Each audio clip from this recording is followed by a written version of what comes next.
Snipers, you have to see what's happening to the Bitcoin price this Monday as we are above 41,950 with our daily candle, which is an extremely positive thing for the cryptocurrency market overall, which is why we're seeing some coins like DIDEX seeing new all-time highs right now. For those in the Discord, you know we sent out a signal for this coin, and we're seeing some other altcoins seeing some momentum. Ethereum not necessarily moving as much, but this is a good thing because when the cryptocurrency market is a little bit more stable, we're moving sideways, it gives the opportunities for projects that have some fundamental value to see some upside. And I think that that's a very positive thing about what's happening right now in the market. But more importantly, we do have a weekly candle close, a new weekly open. And so I want to talk about what we're looking at right now coming into this week, what the playbook is, because this is the first time that we've tested this 20-week moving average since we broke above the 20-week moving average. And we know the 20-week moving average is important because that's home base. When you're above the 20-week moving average, that means you're in a bullish trend. So it's currently sitting at $40,500-ish. And the fact that we tested it is a puzzle piece, but we are holding it. And when we go into the daily chart, we're also holding above the 100-day moving average.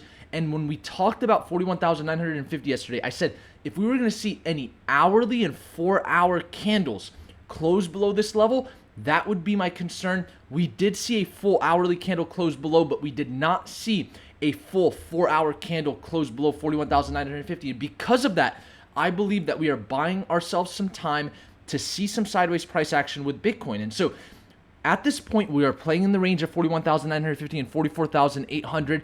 And until we can cross above either one of those levels with 4-hour candles and hourly candles, we are going to be moving sideways inside of this range. And so we want to keep that in mind. So far, we're seeing light volume. The path of least resistance is always going to be sideways to a little bit higher with light volume. On the 6-hour chart, we are seeing some spikes of buy volume here. This is an institutional time frame. But we're not necessarily seeing anything significant. We're not seeing rising buy volume. Notice how the volume is descending for the buyers, but with the sellers, it is ascending. So we don't want to just assume that we're, seeing a bottom here or a reversal, but we definitely are seeing some sideways price action, similar to what happened when we initially came down below 50,000 to 44,800, and then we did see this type of sideways price action before seeing some upside, and then we came back down. And so the concern that I have right now is the fact that since we've come below 41,950 so many times, we've already cleared volume here. So at any point, if we come back down the same way that we cleared the volume initially from 44,800 to 41,950, and it caused Bitcoin to slice through that level when we came back down to test it, that could certainly happen again if we come back down to 41,950. And we all know the next downside target at that point would be the $34,788 level at this point. So that's still on the table, of course. And then for the bulls, if we can get above 44,800, we can start talking about some upside targets. 47,000 at the monthly open is really where I'd like to see Bitcoin if we want to assume a bullish bias in the more medium term. But in the medium term right now, I think we're not necessarily bearish or bullish, but we're more neutral bearish just because of the fact that we have yet to see buy volume on the 6-hour chart. That tells me that the neutral bias is a little bit more bearish for the institutions which control the price. And so that's what we're seeing with Bitcoin right now. I wouldn't say that Ethereum is doing anything significant at this point. It is above 3,000, which is good because Bitcoin has been able to hold 41,950. But the Ethereum to Bitcoin chart is my cause of concern. The fact that we're not necessarily seeing strength with this chart is a problem for every other altcoin. But the fact that we're seeing coins like DIDEX, as I mentioned earlier in this video, seeing new all-time highs. They recently did an airdrop to everyone that has used their decentralized exchange based on the amount of volume they've put in. The fact that projects that are fundamentally sound are seeing all-time highs right now, to me says that the market's healthy in certain regards, but we still want to be cautious with some of the altcoins, being the fact that the others' dominance, excluding Ethereum, has yet to form a new high since May, and we've so far got a second top here, a lower high. And we cannot say that this is anything otherwise until we can see this break back above 39%. And so one interesting thing I noticed with Bitcoin dominance as I was updating our previous weekly opens is it was increasing. So our weekly open is coming up.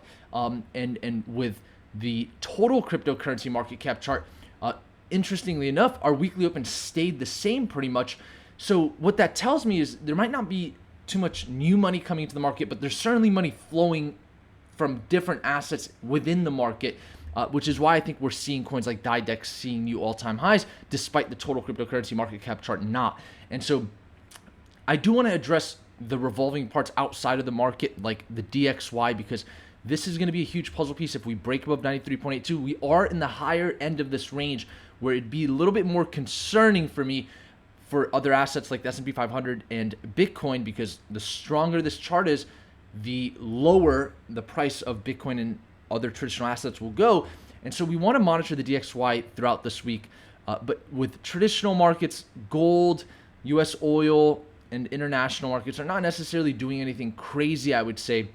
The S&P 500 is something we want to monitor right now. We are above the 50-day moving average, which is the positive for Bitcoin, but we're not seeing decisive strength yet. So if we were to just kind of look at the, S&P 500 when we initially first came down below the 50-day moving average and came back above it, we saw some pretty good strength over the next few days. And so if we're going to follow this trend that the S&P 500 has been seeing, where it comes down below the 50-day moving average and then starts to see strength incrementally, then that would assume that we should be seeing some upside over the next few days for the S&P 500 if that trend is going to continue. So if we see anything otherwise, we cross below the 50-day again, that could be the cause of concern. So nothing crazy going on in the markets today, but I definitely wanted to update you guys on what I believe is happening when it comes to this new week. And so that means that we're going to be monitoring altcoins, of course, seeing where the money is flowing. We're going to follow the money as we always do on the Cypress channel.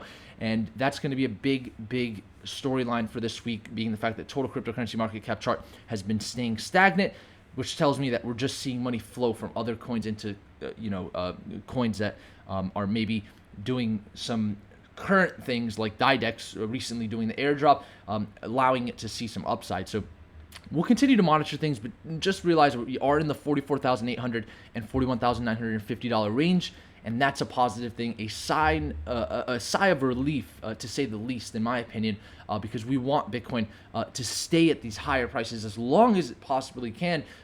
Even though there may be some more downside or maybe some short-term upside, the best case scenario is for Bitcoin to stay as high as it can for as long as it can, so that the downside scenarios are going to be less intense when they do, or if they do come. And so I am in Dubai right now.